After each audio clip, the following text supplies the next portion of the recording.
नहीं लगता कि मोमिन मलिक जी को इंसाफ मिल पाएगा। 17 मिनट की इनकी ऑडियो कॉल जो है रिकॉर्डेड है, मौजूद है। वो सिर्फ दोस्तों सीमा के बारे में मैंने आप लोगों को पहले ही बता दिया था कि सीमा के लिए एक घर बनाया जा रहा है और वो घर कंप्लीट हो चुका है और सीमा वहां पर जा चुकी है।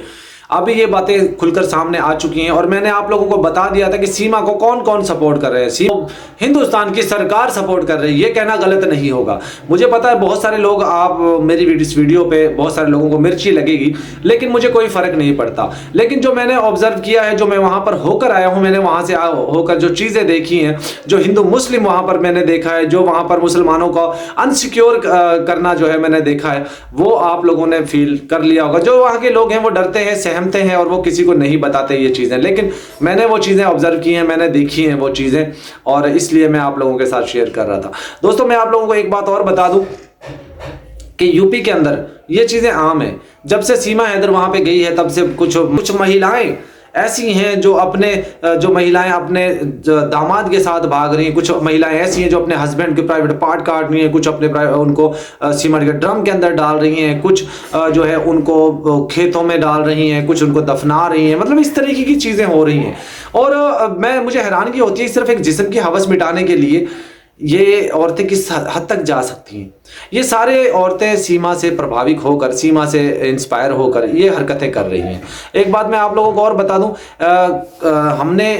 मेरे साथ एक रबुपुरा से एक हमारे सूत्र जुड़े थे, उन्होंने मुझे बताया कि सीमा नोएडा में शिफ्ट हो गई है। सीमा यहाँ पर तो नहीं रहती रबुपुरा में, वो नोएडा में शिफ्ट हो गई है।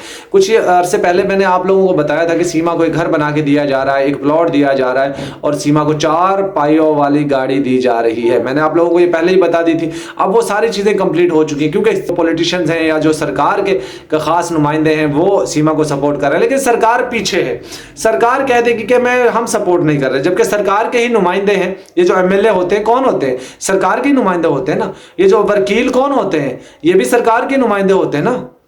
भाई हिंदुस्तान को रिप्रेजेंट करने वाले लोग सीमा को सपोर्ट कर रहे हैं और अब तो खुलकर सामने आ गए।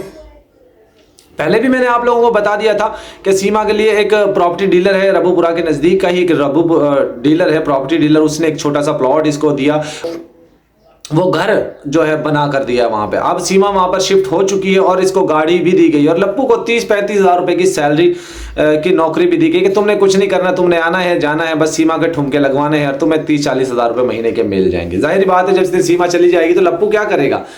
इसका चैनल कौन देखेगा? क्या आप लोग बताइए, क्या आप लोग देखेंगे? जब सीमा चली जाएगी तो आप लोग इसका चैनल देखें?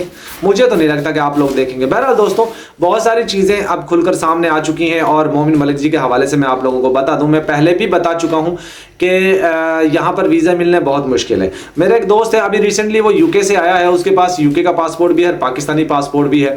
तो वो यूके से उसने वीज़ा अप्लाई किया था, उसने जाना था वहाँ पे, कोई उसके ऑफिस में काम करने वाले कुछ लोग हैं, उनकी शादी थी तो वहाँ पे जाना था, लेकिन वो उसकी वजह से नहीं जा पाया क्योंकि वो पाकिस्तानी था। पासपोर्ट उसने यूके का पासपोर्ट वहाँ एम्बेसडर को दिया, यूके में जो उनकी एम्बेसी है वहाँ पे दिया और वहाँ के एम्बेसडर ने ये कहकर उनका वीज़ा रिजेक्ट कर दिया कि भाई आपके पासपोर्ट के ऊपर जो आपका बर्थ प्लेस है वो पाकिस्तान का है। अरे यार इससे क्या फर्क पड़ता है? आखिर उसके पास नेशनलिटी तो है ना यूके की, फिर क्यों नहीं उसको वीज़ा दिया जा रहा? इतना डरते हैं लोग। अब हैरानगी इस चीज़ की है, देखिए हज़ारों सिख यात्री पाकिस्तान आते हैं, हज़ारों हिंदू पाकिस्तान आते हैं अपने जो धार्मिक उनकी जगह है उनको देखने के लिए, तो पाकिस्तान बड़े दिल का मुजाहरा करता है, उनको वीज़े देता है। लेकिन यहाँ पर वीज़ा किसी को नहीं दिया जा रहा। सिर्फ धार्मिक वीज़े हैं, 40-50 लोगों को दिए जाते हैं, वो आते हैं, वो वहाँ पर जाकर पाकिस्तान से हिंदुस्तान अपनी जो उनकी धार्मिक जगहें हैं, जैसे कोई दरगाहें हैं, उनके ज़ियारत के लिए जाते हैं, वहाँ फातह ख़्वानी के लिए जाते हैं, वरना किसी को वीज़ा नहीं दिया जा रहा। अब यहाँ पर कई सारी चीज़ें ये आती हैं, या तो हिंदुस्तान की सरकार जो है पाकिस्तान से डरती है, या फिर वो पाकिस्तान के लोगों को पसंद नहीं करती।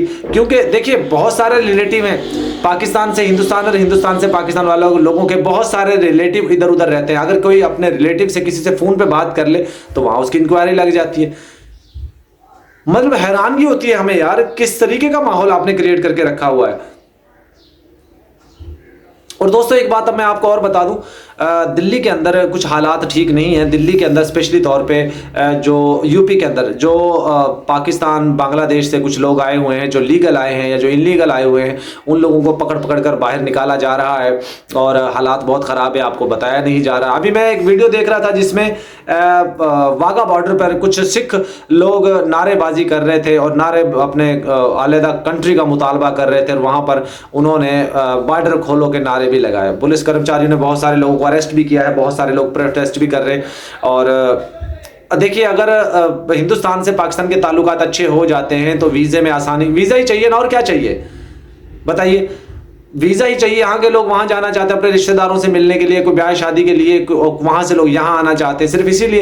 एक हैदर भाई को वीज़ा नहीं दिया जा रहा है क्योंकि वो अपने बच्चों को मिलने के लिए जा रहा है। और मैं आपको बात बता दूँ दोस्तों, अगर ये सीमा की जगह पे कोई अब तक मुस्लिम लड़की होती और वहाँ पे मुस्लिम ही रहती तो अब तक उसका घर गिर जाना था, अब तक उसके घर पे बुलडोजर चल जाना था। लेकिन ये सीमा सनातनी का लिबादा ओढ़कर, चोला ओढ़कर वहाँ पर उन लोगों को धोखा दे रही है। आने वाले चंद दिनों में इनकी इसका भी खुलासा करेंगे, इसका भी हम पोल खोलेंगे। अच्छा, मजे की बात सुनिए दोस्तों, इन्होंने पहले ही एपी सिंह ने ये बोल दिया कि सीमा की जितनी भी ऑडियो वीडियो आ रही है सब फेक है, AI जनरेटेड है। तो ये उस वीडियो का भी, जो सीमा की वीडियो कॉल रिकॉर्ड की गई है, उस पर कभी कह देंगे ये रिकॉर्डेड है, ये AI से बनाई है। अरे पागल लोगों, ऐसे मोबाइल हाथ में पकड़ के दूसरे मोबाइल से यूं वीडियो बनाया गया, यूं वीडियो बनाया गया, उसको भी AI कह दोगे।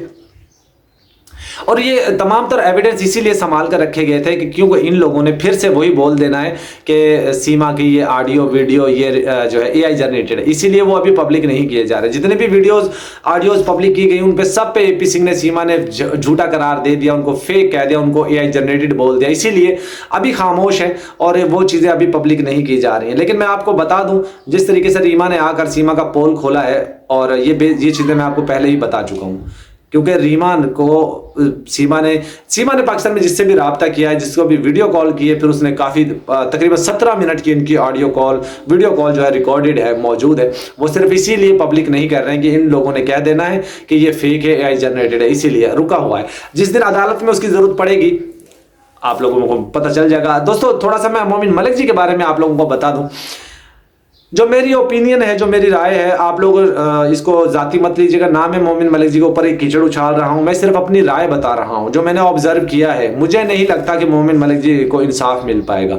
हाँ, इसकी जगह पे कोई हिंदू होता तो शायद उसको मिल जाता है इंसाफ, लेकिन मुस्लिम होने की वजह से मोमिन मलिक जी को इंसाफ नहीं मिलेगा। आप लोग चाहे तो कुछ भी कह ले, मेरा अपना ओपिनियन है, मेरी अपनी जाती राय है, इसको आप किसी और एंगल से मत ले लीजिएगा। पढ़े लिखे लोग जो हैं वो किसी चीज़ को समझते हैं, लेकिन अनपढ़ जाहिल किस्म के लोग जिनके बुद्धि के अंदर भूसा भरा हो, वो यही कहेंगे कि अरशद ने ये बोल दिया, अरशद ने ये बोल दिया, जबकि मैं आपको अपनी ओपिनियन दे रहा हूं, मुझे ऐसा लगता है। ठीक है, हर बंदा अपनी राय दे सकता है, हर बंदा अपनी ओपिनियन दे सकता है। कितने केस डाले मोमिन मलिक जी ने? अभी तक किसी भी केस में सीमा हैदर वहां पे हाजिर हुई कोर्ट के अंदर? नहीं हुई। क्यों नहीं हुई?